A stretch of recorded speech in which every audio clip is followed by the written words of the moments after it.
విశాఖ జిల్లా పాడేరు ఏజెన్సీలో గత 10 రోజులుగా కురుస్తున్న వర్షాలకు రహదారులు బురదమయమయ్యాయి.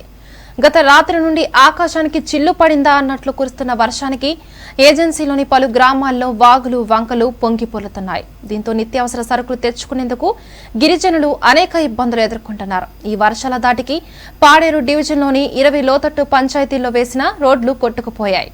మరోవైపు రవాణా సౌకర్యం లేక అధికారులు విధులకు సైతం హాజరు కాలేకపోతున్నారు. వర్షాల కారణంగా కూలీ పనులు కూడా లేవని, ఈ పరిస్థితి ఇలాగే కొనసాగితే అంటువ్యాధులు ప్రబలే అవకాశం ఉందని గిరిజనులు ఆందోళన వ్యక్తం చేస్తున్నారు.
అవును విధిలేదు కానీ